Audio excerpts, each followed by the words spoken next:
Good afternoon, everybody, and welcome to our Chit Chat series. My name is Tatiana Byron. I'm founder and CEO of Wedding Salon, and I am excited to be here today with my fellow guests, Tanya and Amanda. They are from a company called F Factor, and F Factor is, a true, incredible brand that has inspired hundreds of not hundreds of thousands, but hundreds and thousands of people to really think about their weight programs and think about their health and their mental health. And especially now when our couples are, and including our vendors, pretty much all of us are going through such difficult time. It really is important to think about your health and important to think about what you're putting inside your body. And it really helps you deal with the stress, in particular to our couples that are going through the process. And Amanda has actually, and we'll talk about this, has gone through this as well, keeping an F Factor program. And so I'm super excited to have them join us today and help you and guide you through how you can also stay healthy, stay sane, and not add that, COVID-15 as we had started to coin. So without further ado, I'm going to have our amazing panelists introduce themselves, and we'll start with you, Tanya. Hi, everyone. Thank you, Tatiana, for having us. We are so excited to be here. My name is Tanya Zuckerbrot, and I am a registered dietitian and the founder and CEO of F Factor.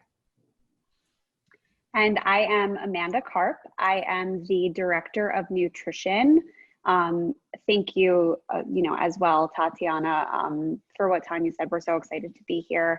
I have been at F Factor for 3 years, but my journey spans 10 years since I was an intern.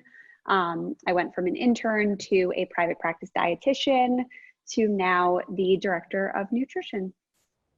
Wow.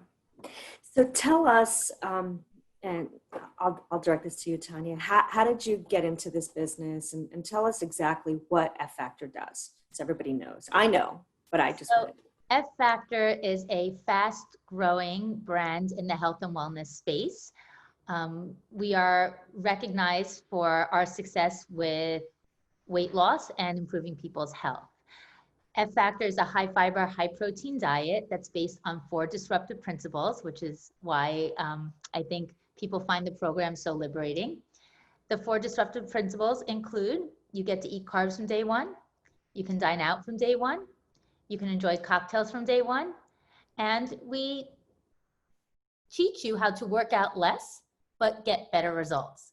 And while those pillars, dine out, eat carbs, enjoy cocktails, work out less, seem counterintuitive, we support them all with empirical scientific evidence that explains why those recommendations not only don't interfere with weight loss, but they actually can promote sustainable weight loss. So it is an extremely effective program and liberating program.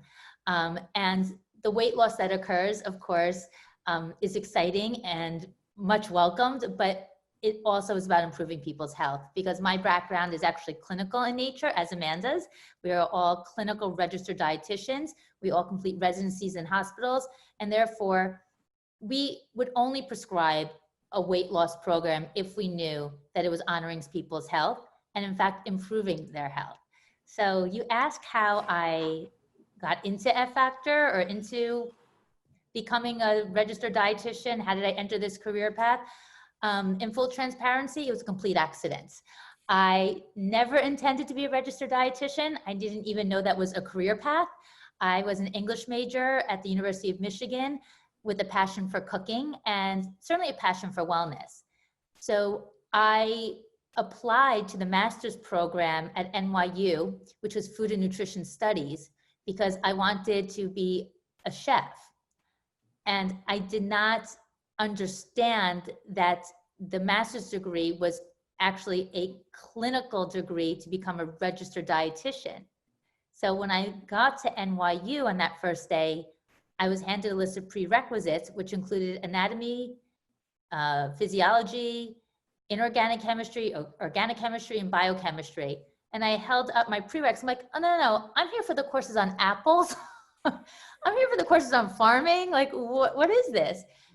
I had completely misunderstood this master's program because, like I said, I wanted to become a healthy chef, not an RD taking all these pre-med prerequisites. The problem was my parents had already paid my tuition, so I didn't know how to get out of it.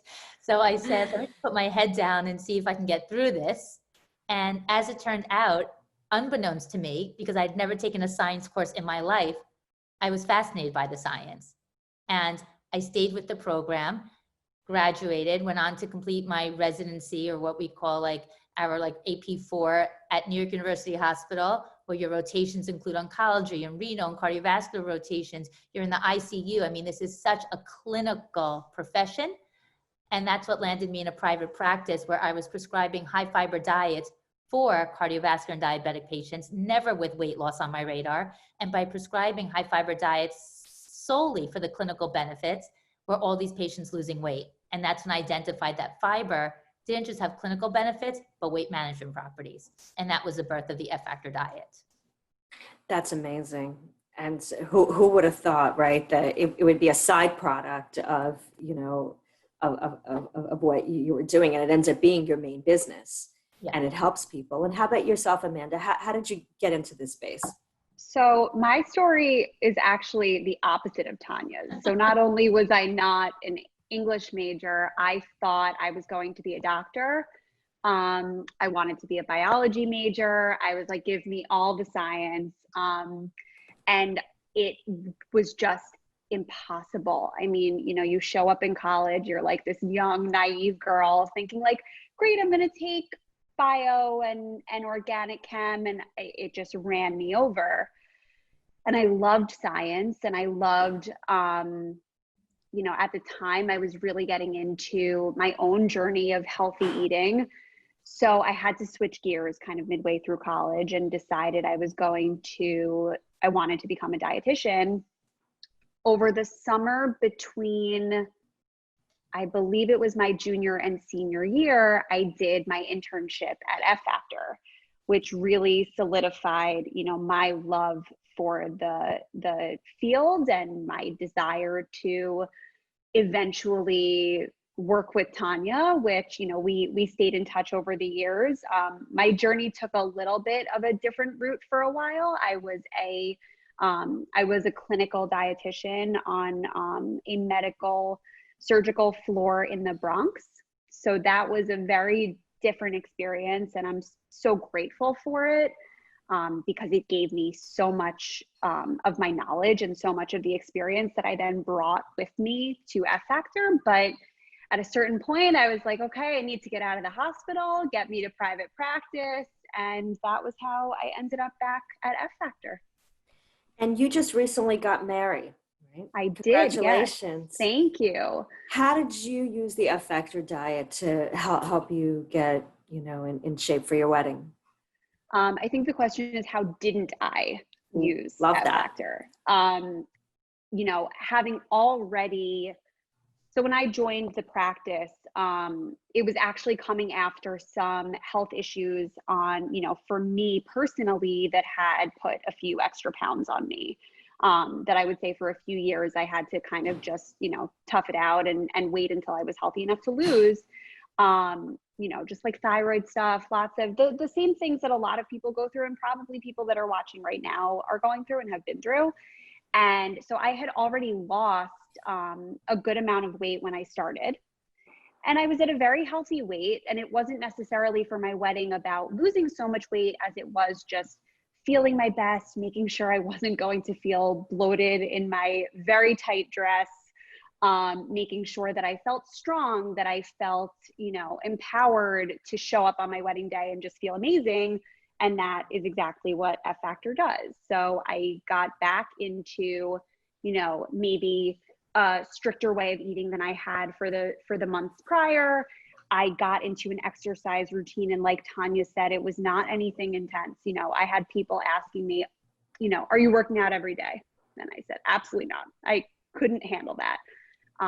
And I will say that I've never felt happier or more beautiful than I did on my wedding day. And it really is thanks to this program.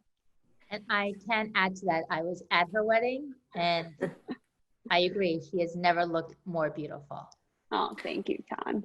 So what does that take, Tanya? What is that prescription of like an F factor diet so that a bride can look great before her wedding? How long should she start before the wedding? Like what should she be eating, not eating? I know that's a loaded question. No. So, when you ask, like, when should she begin? The day she learns about F factor, whether she's getting married or not, because we really take pride that we don't look at F factor as a short-term solution for like one day goal. Like, I don't want you eating the F factor way to look good on your wedding day and then reverting back to poor dietary habits, because it's actually antithetical to everything F factor stands for. Amanda and I took, what we thought would be 1 minute, but a few minutes to explain our clinical background. And the reason we sort of drone on about that is because it really speaks to the safety of F Factor as a program. This is not a program that's created by certified nutrition specialists. This is a program that's created by registered dietitians who have worked in hospitals. And therefore, F Factor, first and foremost, is a healthy way of eating that increases your chances for longevity. It begins and ends there. The weight loss that occurs is a really amazing byproduct. With that being said, if you're just dating someone, you should be an F Factor. If you're engaged, you should be an F Factor. If you're getting married, you should be an F Factor. If you're pregnant, you should be a modified version of F Factor. After your baby, to get your body back. I've been an F Factor for 20 years through all my life cycles, and I will be an F Factor for the rest of my life. So what you really mean is, like, when should they get started? Immediately. Because it's about looking, feeling your best. And if it is for weight loss alone, why not get there sooner and then spend the last few months, that are left before the wedding, maintaining that weight, and then focusing that energy on all the other details that are still left to focus on, whether it's the flowers or the band. But begin as soon as you can. It's like, why wait till tomorrow to start looking and feeling your best? Life is short. Right. So it's not when should she begin, it's immediately. Because this is about, F Factor to me, my message is about being the best you can be, looking your best and feeling your best. And why wait for a certain start date? I want that to start now. So that's what I would say. And what they can expect, though, because I'm sure, like, you're asking, well, how much can someone expect to lose? In the first month, the average weight loss for our clients is 6 to 8 pounds. That's on average in 4 weeks. And then after that, it slows down to 1 to 2 pounds every week thereafter. And that's why I would say start as soon as possible so you can reach your goal weight as soon as possible, and then have the joy of maintaining it until the wedding day. So what day one, what does that look like? What should somebody cut out? What should somebody, bring on? Like, fiber, obviously, but what exactly does that look like for a layman person that has no idea? I'll start that question, Amanda. I'll let you finish it. But what I will start to say is every single diet in the world works, Tatiana, because it creates what we call a caloric deficit. The laws of thermodynamics dictate that when you eat fewer calories than your body burns, you'll lose weight. And that's why all diets in theory work. But you have to ask yourself, can I eat this way for the rest of my life? Is this sustainable? So it may work, but will it work permanently? With that being said, all those diets do work, even temporarily, because they're creating a caloric deficit through omission. They're cutting something out: alcohol, carbs, dinner, breakfast, because it's intermittent fasting. They're cutting out dining out. They're cutting out sugar, gluten, dairy, something. F Factor is different. Our philosophy is we create a caloric deficit, not through omission, but through addition. By adding fiber into your diet, you are going to displace all of those refined carbohydrates that don't keep you full, all those refined carbohydrates that easily get converted into fat. Fiber also keeps you full for hours. It revs up your metabolism, and it binds with fat and calories in other foods and ushers it out of your body. And despite the myth that fiber bloats you, and that's not a complete myth, at the beginning, if you introduce too much of it too quickly, you will be bloated. But the truth is, once your body adopts a high fiber diet and you're accustomed to it and you're drinking enough water, you will have the best duties of your life. Isn't that a big clinical word, duties? And you will have the flattest stomach of your life. Because when you're constipated is actually when you're the most distended and bloated. When you evacuate properly, your stomach is flat as a pancake. You know that after a good evacuation, you're like, whoo, you feel light on your feet, your stomach's flat. So true. On your wedding day, ladies, especially if you have a tight wedding dress, you want to make sure you had proper evacuation the night before. Now, as far as the nature of F factor, the combination of fiber and protein and what that looks like, I'm going to throw that over to Amanda, and I'll let you answer the question and share with people what a typical day in F factor looks like. And I think it also helps to explain what is fiber and what is protein, because at F factor, we were saying fiber and protein at every meal makes losing weight no big deal. No big deal. I love that. Let's teach the audience, Amanda, what's fiber and what does it do, and what's protein and what does it do? Absolutely. And why they're a power couple. They are indeed a power couple. They are the powerhouse of F factor. So I actually mentioned this in a live that I did earlier today. You know, we grow up learning about the 3 macronutrients, right? Fat, protein, and carb. But really, fiber is the key that makes all of those things work together. And unfortunately, it's not something we're really educated on from an early age, even though children as young as 1 year old need almost as much fiber as a 30-year-old, which is absolutely insane. So fiber is the portion of that carbohydrate, and actually some fats like nuts and avocado, they do contain fiber as well. Fiber is indigestible. So fiber is the portion of that carbohydrate that you're eating that is actually going to pass right through your body, which is why, as Tanya mentioned, it can help improve digestion and evacuation, debloat you, et cetera, et cetera. So fiber, because it's indigestible, you actually don't absorb the calories or carbohydrates from it. So as Tanya alluded to, it can actually help to decrease your overall caloric intake by replacing some of those refined carbohydrates you might be eating that don't have any fiber. Now, fiber also swells in your digestive tract, so it keeps you feeling fuller for longer. It prevents blood sugar swings, which also, when you crash, you feel tired and cranky, and you also feel hungry again. The other reason why when fiber and protein are paired together, you know, that's the optimal combination, is because it really is the greatest combination for fullness. So protein, you know, we all know, you know, chicken is protein, meat is protein, but what is it really doing for us?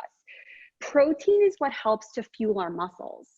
So the more muscle you have, the faster your metabolism is. And this isn't just when you exercise. This is at rest, just sitting here, burning calories. You will burn more calories at rest with more muscle.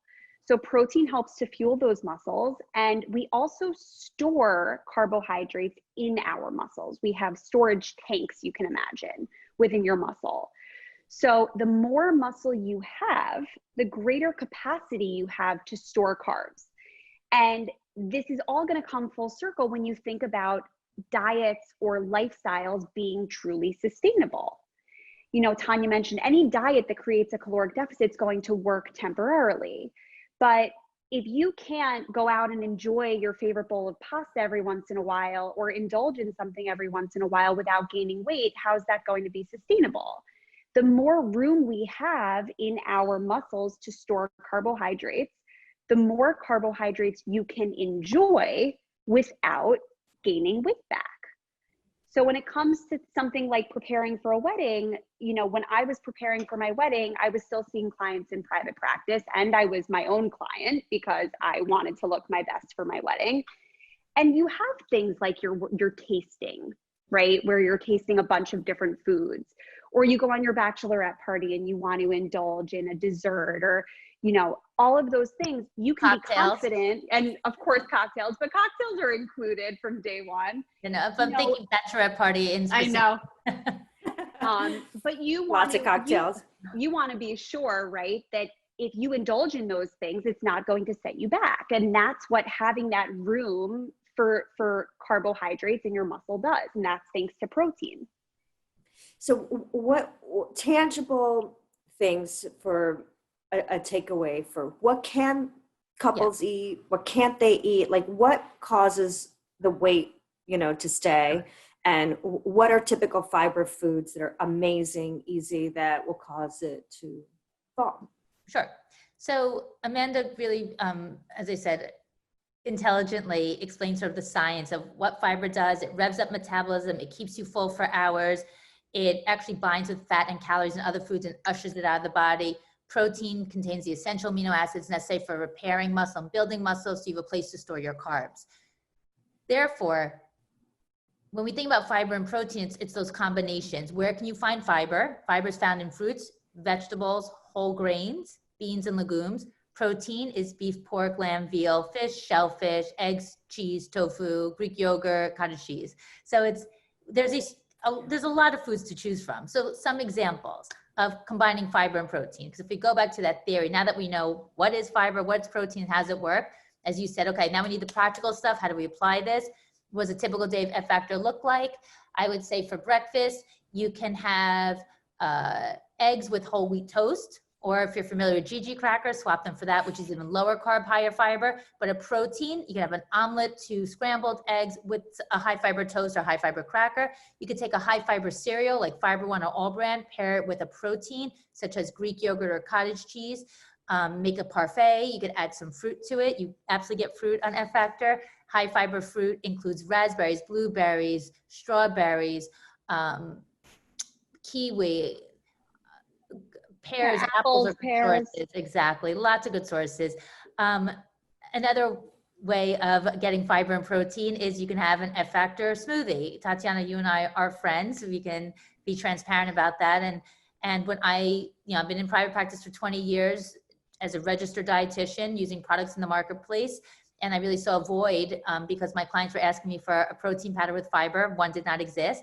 So I didn't want to just create a fiber powder. I wanted a fiber protein powder because I understood that those two nutrients work the best together to provide fullness and the nutrients necessary for weight management, because the protein is essential to make sure you don't lose muscle because it will slow down your metabolism. So with the F Factor protein powder, you could have a smoothie, or you can make waffles or pancakes. So those are such easy ways for people to combine fiber and protein from day one. At lunch, I try and have a salad every day with a protein. That's my fibers and the vegetables. The protein can be grilled shrimp, grilled salmon, grilled tuna, chicken. If you like to eat red meat, you could have steak. If you're vegetarian or vegan, you could have tofu or seitan as your protein. If depending on how active you are, what step you are on F Factor, you could have a whole wheat wrap, have a sandwich, or use whole wheat bread. I mean, so you could have a sandwich, you could have, there are many soups. I mean, it's lunch, but it's knowing how to identify combos of fiber and protein for an afternoon snack, because at F Factor, that snack is probably one of the most important meals because it offsets your hunger at dinner. Snack is also a combination of fiber and protein. You could have some veggies with hummus. You could have an F Factor smoothie, an F Factor bar. If you want something that's convenient and easy to take with you, you also can pair apples with nuts, but it's understanding what's a fiber, what's a protein. If you have the F Factor diet book, we have all this laid out for you. We give you all the combinations of fiber and protein because there are so many ways of getting those two nutrients in a really delicious way. And then dinner, I always say start off with a broth-based soup or salad that will help to fill you up. And then follow it with, for women, 3 to 4 ounces of protein plus vegetables. Vegetables on F Factor, non-starchy vegetables, are a free food. You can eat as many vegetables as you want because they are packed with antioxidants, vitamins, nutrients, water, and of course, fiber. So F Factor does have a very defined formula that is guaranteed to work. So I'm always happy to give like ideas of like a day in F Factor. I may end up giving you one day and you're like, but I didn't like half the things she mentioned. I'm like, no, I know. That's why, if I said chicken at lunch, like, but I don't like chicken. I'm like, no, it's any protein. But then if you're not familiar with what's a protein, open up the book. We list every protein in the world. We list every source of fiber. And it's almost like a Chinese menu. You get to say, I'll have column A plus column B. And you get to really design F Factor to fit your lifestyle, your food preferences. You could avoid food aversions or allergies. We have a gluten-free version of F Factor. We have a vegan version of F Factor. So we have a kosher version. So no matter what your dietary restrictions are or your preferences, F Factor is simply a philosophy of combining fiber and protein to manage your weight without hunger and improve your health. So a whole bunch of questions just came in. One is, and you had mentioned something very important, which is portion control or portion size. I know you've always said to me when we're out to dinner, the palm of your hand. If it's more than the palm of your hand, you're eating too much as far as protein goes. I just wanted to elaborate on that because everybody's asking about that. So guys, in the United States, we overeat protein. And it's because of the recent popularity of low carb diets. So when you take out carbs like pasta, rice, bread, and you're hungry, you're going to eat twice the chicken, twice the steak. The problem is, number one, too much protein is actually not good for us.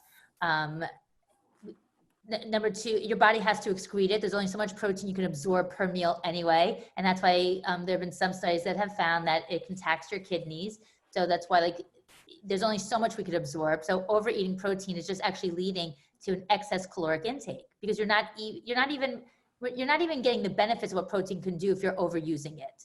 Does that make sense? So all you're doing is getting excess calories. So when you understand someone's protein needs, and it varies from person to person because it has to do with your size and it has to do with your activity factor and often your sex too, because men are more muscular than women. And so there's many factors that contribute to how much protein you need. And for anyone watching, if you want to know how much protein you need, you can just Google a protein calculator and you put in your anthropometrics, which includes your height, your weight, your age, your sex, and sometimes your activity factor. And it will compute for you how much protein you need. I've done this for clients for over 20 years. So I know on average women typically need anywhere from 50 to 80 grams of protein, a little bit more if they're athletes. F Factor ensures you're getting just that. On F Factor, if you're getting 20 grams of protein per meal, you're going to get around 80 grams of protein, which is more than what we need. Believe it or not, that 80 grams is anywhere from 50 to 80% less, sometimes 100% less than what people are eating. People are eating 2 to 3 times that. I probably did the math wrong. What I'm trying to say is that most people are eating 2 to 3 times that amount, and we don't need it, and we can't even use it. And all those extra calories lead to weight gain. So when you go out to dinner, understand the standard restaurant portion is 8 to 12 ounces of protein. When you get a bronzino and you're like, it's just fish, you don't need 12 ounces. I will share a fish with someone if it's 2 pieces of bronzino and still eat half of mine, which is 3 to 4 ounces. So a good rule of thumb is the size of your hand, a deck of cards, or I just say eat half because the law of averages will make that work out. So for example, if you have shrimp 3 times this week and the first restaurant gives you 8, eat 4. The next restaurant gives you 6, eat 3. The next restaurant gives you 10, eat 5. The law of averages mean that over time, you'll be getting around half. Another recommendation I have for understanding portions of protein, for around $15 on Amazon, you can buy a home scale. And I say this to all my clients, invest in it. I've even seen them on sale on Amazon for $8, $10. Get a home scale and for a week or 2, weigh your protein. And this is not to make you neurotic, it's to educate you. Because after you weigh your chicken or your fish or your steak for a week, now you'll be able to eyeball that when you're at a restaurant. It's not that I want you to carry this home scale with you and pull it out when you're at Bilbo K and put the fish on it. It's not what I'm saying. What I'm saying is when you can see something at home privately and get a better understanding of it, you now have a tool to properly assess the proper portion of protein when you're out. Or you, as you said, just look at the palm of your hand if that works better too. But guys, overeating protein. I don't care if it's tuna tartare. I don't care if it's grilled shrimp, but people say, but it's just shrimp. I don't care what protein it is. Of course, more fattening protein has more calories per ounce. Steak is more fattening than shrimp, but it's still calories. And extra calories in excess of what your body needs, whether it's coming from protein, fat, or carbs, will still be converted into body fat. Protein, despite what low carb diets have taught you, is not a free food. F Factor gives you ample protein, but it doesn't give you too much protein. Well, and I think, portion size is a big thing that a lot of people don't think about, necessarily. And when you go to restaurants, almost always the portions are humongous. I know when Brad and I go out, we normally split an appetizer, we split an entree, That's right. and we split a dessert, It's correct. Yeah. Restaurants don't love us, but that's how we eat because otherwise, and then of course you feel so much fuller. You lack energy afterwards. And you know what? It's funny because Anthony and I have had that discussion too, because we dine out frequently and we often share an entree and we feel so cheap. We feel like the waiter's like, you're sharing an entree. And I always say to Anthony, and he's probably annoyed because their tip is based on the total bill. So I said to Anthony, just tip more then. It's like, we say or when people say or sometimes every now and then, if we're with couples, we'll just get our own entrees. And then if I eat half, he eats half, I'm like, then you guys, everyone's like, that's so wasteful. Then I'm like, then take it home. And you're actually stretching your dollar. You're getting 2 meals for the price of one. Right. So I'm not suggesting to be wasteful, but you also don't need to just overeat because you're being overserved, because I call this portion distortion. We have become so accustomed to these jumbo portions, they have now translated into our homes. We're over-serving at dinner parties. We're over-serving to ourselves because we are so used to these jumbo portions. Back in the day when, when airplanes served meals, and yes, I know first class still does, but back in coach now, it's that basket of, chips and stuff, or the snack boxes. But back in the day when everyone got meals, do you remember the piece of a chicken? It was so small. You guys, that's 3 ounces. That's actually appropriate. And you go out to dinner, if you were served that, you'd be annoyed. You think you're getting gypped. That's why the all-you-can-eat buffets, the lines go out the door, and Nouvelle Cuisine failed in this country. Because people went out to dinner, they received 4 ounces of salmon with 5 asparagus spears, they were charged $80, and their husbands left hungry and pissed off. And Nouvelle Cuisine did not work in the United States because our culture is we prefer quantity over quality. Not everyone, I don't want people getting their backs up, but for many, for the masses. And that's why supersize me as a culture has worked in this country. And that's why bigger is better is the feeling people want value for their dollar. But I always say when we talk about more value, right? It's like the bigger the serving, it's also more calories. So we need to ask ourselves, what's the price are we paying for this perception of getting more value? Now, when you go to dinner, so 2 questions that just came in. Do you eat the bread? It depends. It depends on what part of my journey I'm on. Am I trying to look good for my wedding on Saturday, or am I in maintenance on that factor? Or is the bread that damn good because it's a French restaurant and it's warm from the oven and it's also served with a good French butter? So one thing I know about Tanya and myself is that we both love a good baguette with butter. Love a baguette with butter. Me too. So, Tatiana, you've been out to me the Bill Bouquet many times, which has the best baguette. So I will eat bread and butter where it's amazing. And for me, I call that a mindful indulgence. It's worth it. But will I go to an Italian restaurant, which has like stale Italian bread? And no, that's uninteresting to me. So I think it's a very personal decision, but of course I eat bread. I also eat pasta. I also eat rice, but it depends on what part of the F factor journey are you on. Are you in step 1 trying to burn fat for fuel? If you're trying to burn fat for fuel, bread is a carbohydrate which gets converted into fuel. And when you're fueling your body with carbs, you don't burn fat. And that's why athletes carbo load. Everything that we talk about at F Factor is based on science. Everything is science. So guys, carbs are not bad for you. Okay, you should not be omitting carbs. Carbs fuel everything in your body, from your central nervous system, which includes blinking and thinking, to digestion, to defecation, to your activities, which is voluntary, talking with your hands, going for a walk. Without carbs, you feel weak, tired, shaky, cranky. And without carbs, you're missing out on many food groups. You're not eating fruit. You're not eating grains. You're not eating pasta. I mean, can you imagine going to Italy and not having pasta, or going to France and not having a croissant or a French baguette? So to cut out carbs for weight loss is also ridiculous, because when you look at cultures who have always eaten carbs, such as in Asia where they eat rice every day, or in Italy where they eat pasta every day, or in France where they eat croissants and baguettes almost daily, they don't have the incidence of obesity that we do in this country. So why the hell are we blaming carbs? But you need to understand that carbs eaten in excess of what your body's going to use will be converted into fat. So there's a formula. The good news for you guys is F Factor has figured out that formula, because although I know nothing about politics or foreign policy, what I do know is nutrition and science. I've dedicated 20 years of my life to taking what I've learned and sharing it with all of you in layman's terms. It's the one topic I can go really deep on. Don't ask me anything about art history or anything else.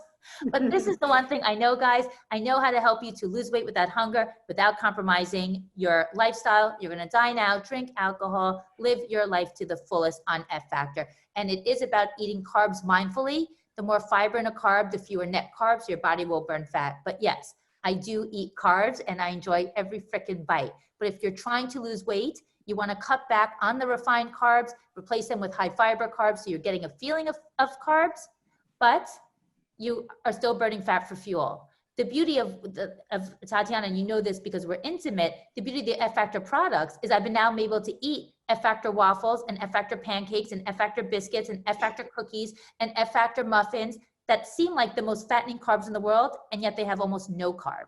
And that's because they're made with fiber and protein. I will never forget, right after I had my second child, you and I had dinner. We were going to theater, and we had dinner right before the theater. And it was at Serafina, actually. And I was looking at the menu, and I wanted to order pasta. And I looked at you, and I was like, should I order this? And you said to me something that stuck with me for life. And you said, do you want to lose, or do you want to maintain? Yeah. And I said, I want to lose. And then you said no. Yeah, because it's a personal choice. And that's for everyone to understand.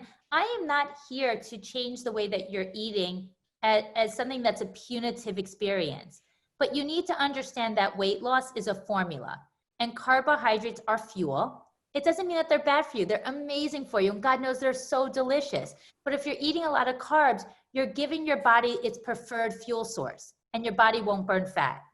Right. So when you take the emotion out of it and you just make it like a mathematical equation, it shouldn't feel that you're compromising so much. Like, okay, I would love the pasta, but everything in life worth having comes with a little bit of sacrifice. If your perception is what you're getting out of it outweighs what you're giving up in the moment, then that's the right journey for you.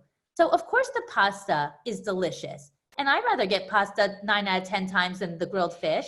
But if what I'm getting out of it is looking and feeling my best, feeling good in my clothing, having confidence, well then every now and then it's worth the swap for me. And that's why I made it up to you. Well, what's your goal? And let's honor your goals, but you can't have goals and then not support them with action. Totally. That to me is completely illogical. Don't tell me you want to lose weight, but you want the pasta more. Because all you're saying to me is you want the pasta more than you want to lose weight. And that's okay. I'm not judging that. But if you want to lose weight more than anything, then you need to understand the pasta is not going to help in that moment. The good news about F Factor is that you could always have a mindful indulgence. It just means that day you're not going to lose weight, but the next day you might start losing weight. Or maybe you're just on step 1 for 2 weeks and then you move to step 2, which allows pasta, encourages pasta even. So it's just based on what part of your journey are you at. Someone just asked about calories and calorie counting, and just, can you touch upon that whole world? Because some people are obsessed with it. There are lots of diets that are just, calorie counting diets. How do you feel about that? Yeah, Amanda, I'm going to let you answer that because there was another question I saw pop up that asked about fats. So I think I can definitely tie those the in. right punch, left undercut with that. We can answer 2 questions at once, because I think that's where people get concerned about F Factor. Is it ultimately a low calorie diet? And as I said, of course it is. All diets have to be low in calories. But because of fiber, you have no idea it's low calories. And I have 2 Belgian waffles. I don't realize that's low calorie. I thought that was 1,000 calories. And then, of course, the role that fat plays. So take it away. Absolutely. So on F Factor, no matter what step of the plan you're following, and Tanya just mentioned the steps are basically, weight loss, continued weight loss, and maintenance. You will never count calories throughout any part of your journey. You will count carbs and you will count fiber. And what that does is it gives you your overall net carb, which is the amount of carbohydrates that your body is digesting and absorbing. Like Tanya said, that'll help you burn fat for fuel, or it'll help you maintain. The reason why calorie counting isn't necessarily sustainable is that calorie counting doesn't tell you what the quality of your calories are. So let's say you want to, lose weight and create a caloric deficit, but you're not eating enough of the foods that are going to fill you up. You could subsist on 1,200 calories of, ding dongs or muffins. Is that going to keep you full enough to sustain that caloric deficit? And the answer usually is no. So it's not necessarily about the calories, but about the quality of those calories. And what fiber does is it helps to create that caloric deficit without hunger. And that is really the hallmark of F Factor, is that, like Tanya said, you eat your breakfast, you're not concerned with how many calories it is because you feel full. And when you feel full, you are much less likely to overeat at the end of the day because you're full, you're satisfied. Satisfaction is a huge part of successful weight loss. And when it comes to things like fat, and Tanya, I don't know if you have anything you want to add there. Well, what I will, thank you, Amanda. That was really well explained. Of course, I want to continue to stress calories do matter. We are not suggesting they don't. What Amanda's saying, it's also the quality of those calories, because you can go low calorie and not have nutrients. But if you go too low calorie also, you can slow down your metabolism. Yes. And that's why people plateau. We know all these things. So number one, of course, we need to create a caloric deficit. F factor has to be low in calories. And I've done the math for you. F factor is a formula, guys. This is not freestyling. You don't just say, I'm going to eat F factor and do it your way. I have a way for you that's defined. And there's a calorie cap. So I don't make you count calories because it's built in. There's a ceiling because we monitor your portions of protein. We monitor your portions of fat, meaning we give you recommendations for those guidelines. And then we explain about fiber, which has no calories. So while you're not counting calories, I have counted the calories for you, and the calories are low enough that you'll lose weight. Unlike other low calorie diets where people ultimately plateau because their body goes into self-preservation mode, with F factor, the fiber revs up the metabolism despite the caloric deficit because fiber has a thermogenic effect. So while people are caught up on calories, it makes sense to me because at the end of the day, it's the only way that weight loss happens. It's calories in, calories out. So I'm not going to discredit that, but I want people to have more knowledge than that and understanding that if you go too low calorie without fiber, you will slow your metabolism down and you will plateau. If you go low calorie with fiber, you will continue to lose weight and you will rev up your metabolism and you will feel full throughout the journey while eating very nutrient dense foods. But the reason on F factor, the user doesn't count calories is because Tanya Zuckerberg, the creator, did the hard work for you. And I made sure that the program has enough calories that you feel energy, but it's low enough calories and low enough in net carb to ensure that your body burns fat for fuel every day.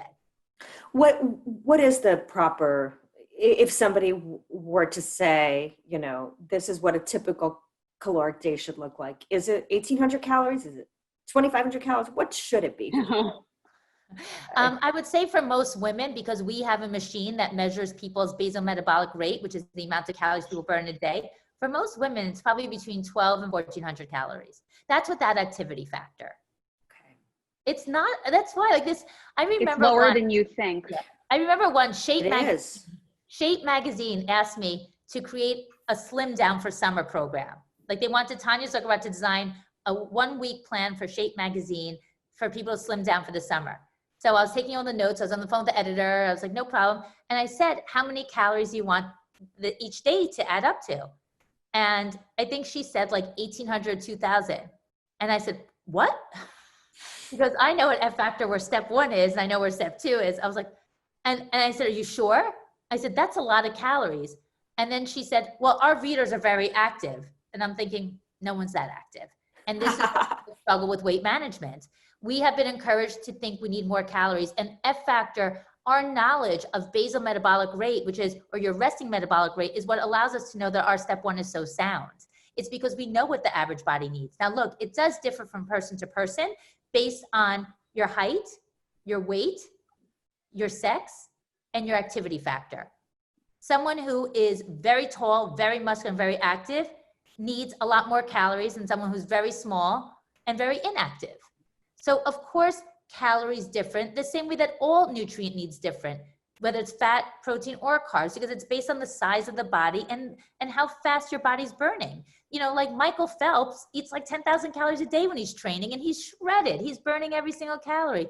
But if you are someone that barely moves and you're really small and you don't have a lot of muscle, you don't need that many calories. So understand that while F factor is a general program for the mass population, we can always tailor it to meet your specific needs when you become a client. But the book does work for the general population, prescribing the formula for weight loss, including calories, protein, fats, carbs, fiber. You touched a minute about exercise. Now, I know, you know, that you say that you can exercise all you want, but the truth is you will never really lose the weight that you want just with exercise alone. Can you touch upon that? Sure. Favorite topic. I am pro-exercise. I want to begin my statement by saying I do not have an anti-exercise platform. I believe in exercise. I wrote a book and there was a chapter called F the Gym, and people thought I meant like you don't have to go to the gym. And what I was saying is you don't need a gym. You can exercise even in your own home. And I think during COVID, we've all seen that, thanks to now working out virtually. But the point is, even if we didn't have great people to follow, you know, on the computer or on your phone, you still have your own body weight. You can do push-ups, you can do sit-ups, you can do wall sits, you can do planks, you can go for a hike, you can go swimming. All of that is activity. My point is our reliance on the gym, on all this cardio, has not produced a thinner nation.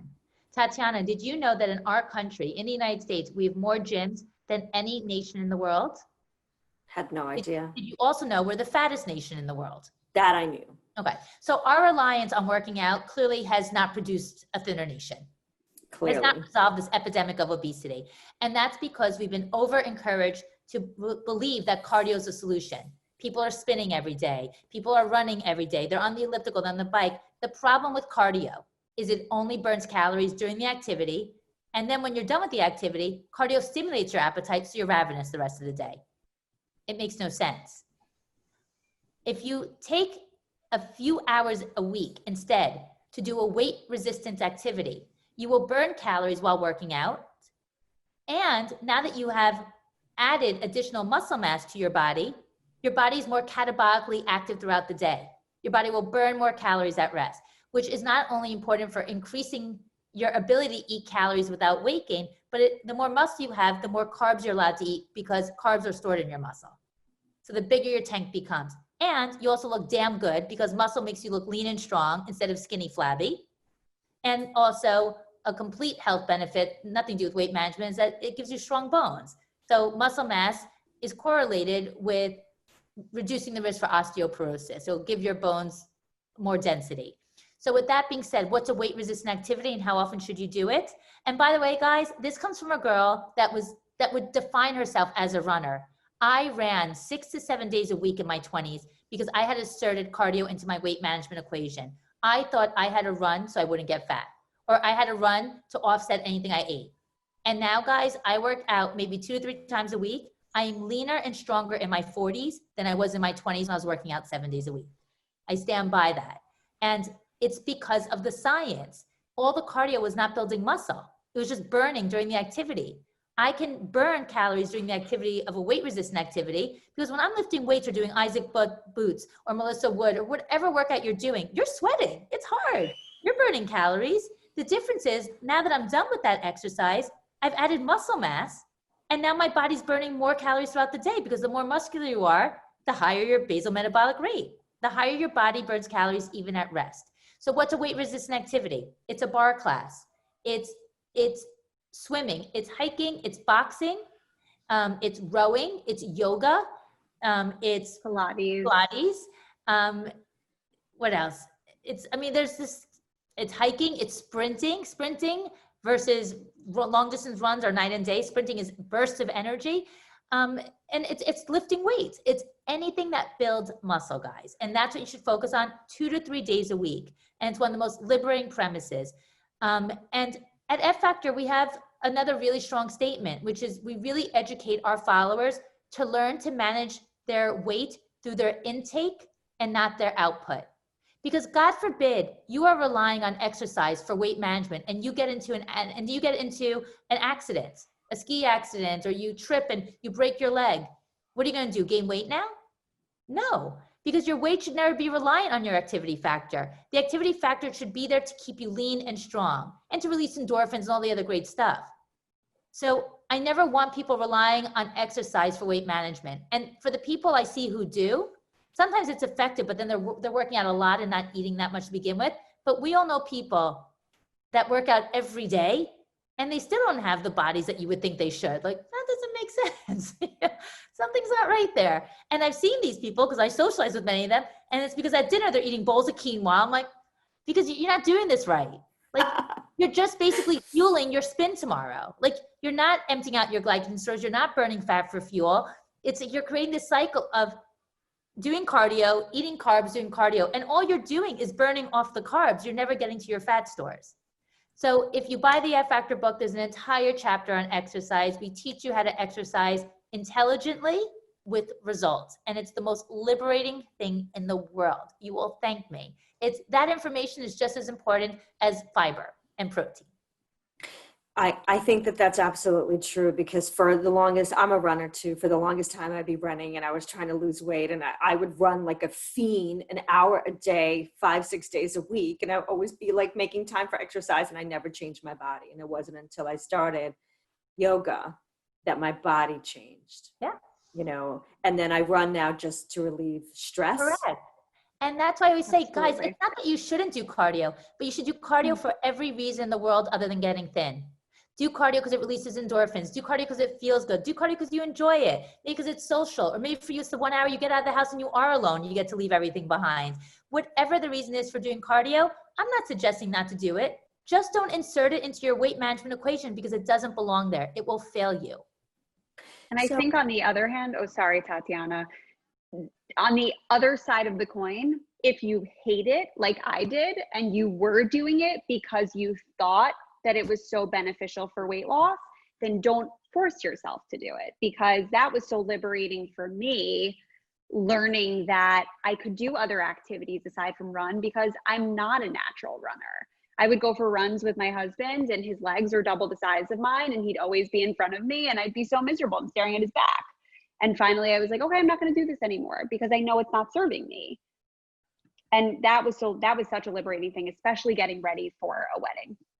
That's a great point. Yeah. And I'm sorry, go ahead. No, I agree with her. I think, as you said, it's a great point, especially for brides who are trying to like cram everything in. It's like, and they feel they have to cram this, the exercise in.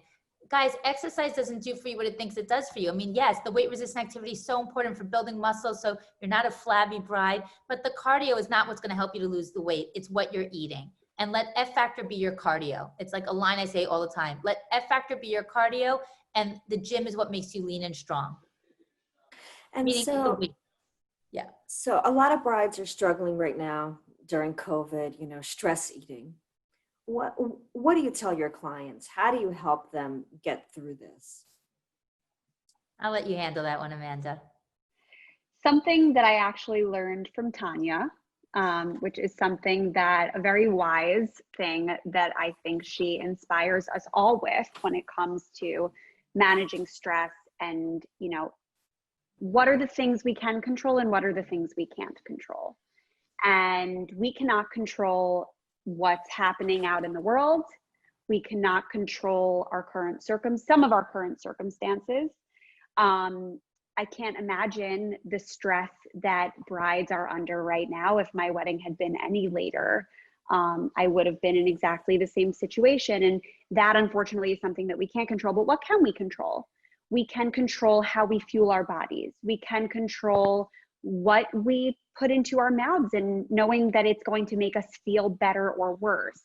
And so reframing the situation as to what can I control in my weight, my diet, how I empower my body and fuel my body. Those are the things that I can control. I think putting that in perspective is hugely important. And a lot of what threw people off right now is the lack of routine. So recreating a routine, it's going to look different than it did before, but recreating a routine for yourself is an incredible way to get yourself back on a track where you feel good, where you are, right now, a lot of us are in our homes or we're in our apartments. You're now basically living in your kitchen. I'm working essentially in my kitchen right now. It's easy to grab food because it's there. But if you create a routine, you have your set meal times, you have your set work times, it makes it a lot easier to stick to a plan and really reach your goals. Yeah. And your set snack times, right? As Tanya said. Of course, we don't miss snacks. That's critical. We never miss snacks. I look forward to the snacks. Or cocktail hour, by the way. Is it that time yet? Well, actually, let's talk about that for a moment. Cocktails. I know that on a net factor diet, you say that drinking is okay as long as it's in moderation. Can you talk about that for a minute? Well, F factor is a lifestyle, and meaning it's not a diet you go on and off of. The word diet is really misused. When people hear the word diet, they think restriction, they think caloric deprivation, weight loss, and yet the word diet simply means a pattern of eating. There are vegan diets, there are kosher diets. They have nothing to do with weight loss. It's something that you commit to for a philosophy, and typically for forever, right? If you're kosher, you're not kosher Monday through Fridays, and then the weekends you're eating bacon cheeseburgers. It's something that you subscribe to because you believe in it, and it becomes something that you're committed to forever. I want people to think of F Factor as a way of eating that's a lifestyle. And therefore, for many of us, cocktails are a part of a happy lifestyle. We go out with colleagues for drinks after work. We toast with champagne when there's a celebration, right? We drink at parties. To cut that out temporarily for weight loss that we hope is permanent is illogical to me. Because anything you do temporarily leads to temporary results. You cannot create a caloric deficit by taking something out and then you plan on putting it back in and expect that weight loss that was a byproduct of that caloric deficit to remain. Makes no sense. And also, I always like to take an epidemiological approach when I think about nutrition and wellness, and I look at cultures who are healthier than us. And you look at the Mediterranean diet, which is always touted every year as the healthiest diet in the world. You think of Italy and France and in Greece, where they drink wine with lunch and dinner, and they don't have the incidence of obesity that we do. But once again, we're blaming alcohol. Alcohol makes you fat. Alcohol doesn't make you any more fat than protein, fats, or carbs. It comes down to your total caloric intake for the day. And once again, guys, F Factor's done the work for you. And I've created enough of a ceiling to allow you to drink calories on F Factor and still lose weight. So it's not what you're drinking. It's not that you're drinking, it's what you're drinking. If you're using sugary mixers, if you're using tonics and juices, that's a diet disaster because of the carbs and sugars in the mixers. It's a pina colada is 600 calories, but or Long Island tea is 400 calories. But even vodka with cranberry juice could be 150 calories. The vodka itself is 80 calories. All spirits on the rocks, vodka, tequila, bourbon, scotch, whiskey, I'm probably missing one. All spirits have gin, 80 calories per ounce, 0 grams of carbs. 80 calories, a roll with butter at a restaurant is 360 calories. 80 calories for an ounce of vodka or tequila or any spirit. A glass of wine, 3 to 4 ounces, is anywhere from 80 to 120, depending on who's pouring. My pour is a little bit heavy. But my point is, even a 3-ounce glass of wine is 80 calories. So to think that you don't have the room for a glass of wine every day on F Factor or a martini is ridiculous, because the calories are just not what people think they are. It's the sugary mixers that really lead to the problems. Now look, guys, the same way I don't have an anti-exercise platform, I'm not encouraging you to start drinking if you don't drink, okay? You do not need to start drinking to do F Factor. But if you do enjoy cocktails responsibly, what does responsibly mean? That you're acting appropriately, that that you're behaving well, that you're not drinking too much, that you are undermining your best life, meaning that you're not making poor decisions when it to say the least, versus like just behaving in a way that you're regretting. My point is, if you're drinking responsibly, maturely, then you absolutely can enjoy 1, 2, 3 cocktails a day on F Factor. Not that I'm encouraging people drink every day, but I just want you to understand that alcohol, if you enjoy alcohol responsibly, there is no reason to cut it out for weight management. There just is not. Is alcohol empty calories? Of course. I'm not suggesting there's nutrients in it, such as calcium or protein, but for many of us, alcohol provides us with a quality of life. It's relaxing, it's social, and that's how I want you to use alcohol. And one last question. Somebody just asked, what's included in the book, and are there any discounts on F Factor products for webinar attendees? Not yet, but we can talk offline about that. We can figure out if we can do something special for you guys. Right now, there's no current promos. I think that's what's unique about F Factor, is that we run so few promos. And mostly because when we do it, it really is to punctuate something. We are very fortunate that people recognize the value of these products. So we often don't run promos, but of course we like to whenever we can. So we'll give that some thought. And what is in the F Factor diet? Everything. It's all the science, the studies that support the science. It's a program spelled out exactly what you need to do for weight loss. There's step 1 and there's step 2 and there's maintenance. So it gives you all the steps for whatever stage you're at. There's shopping lists. There's over 100 F Factor approved recipes. There's guidelines. There's tips. It's everything you need in just one small book. And on Amazon, I think the book is less than $12. And I think you can go to your library and get it for free if that is cost prohibitive.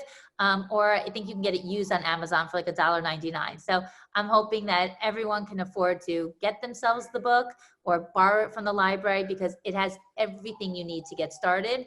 And of course, if you're looking for more support, you could work with an F Factor dietitian. We've been working with our dietitians virtually, and they can really tailor F Factor to meet your needs and your goals, your food preferences and your food aversions, and to honor any clinical conditions that you may have. So there are many ways of doing the F Factor diet. You could also join the F Factor Facebook group, where you'll get a lot of support from people who are already doing the program. You'll get your questions answered, and you'll also get a feeling of camaraderie. And of course, you can follow me on social media, which is at Tanya Zuckerbrot, or the brand handle, which is at F_F Factor. And we also have a website, which is ffactor.com. And I share the F Factor because it's a resource for a ton of information. You also can find F Factor products there and learn about the dietitians in the private practice. So, you know, I always say, do your own research, be your own healthcare advocate, always research before you buy, and make sure that this is the right fit for you. Well, we're sadly out of time. I can't thank you both enough for sharing your knowledge and you know, great information and advice that you've given to all of our brides that are listening. I personally love F Factor, and I follow it, and it works. And so I just want you guys to know that if you really are trying to lose weight, look good for your wedding, but also just to change your lifestyle approach to food, the F Factor way definitely works. You know, it's not just one of those diets that come in and out, and you know, and then you lose a lot of weight and then you gain it all back. You know, and I think that's what I love most about what you created. And I thank you guys so much for joining us. It was amazing. Thank you for having us. Thank you. Thank you so much.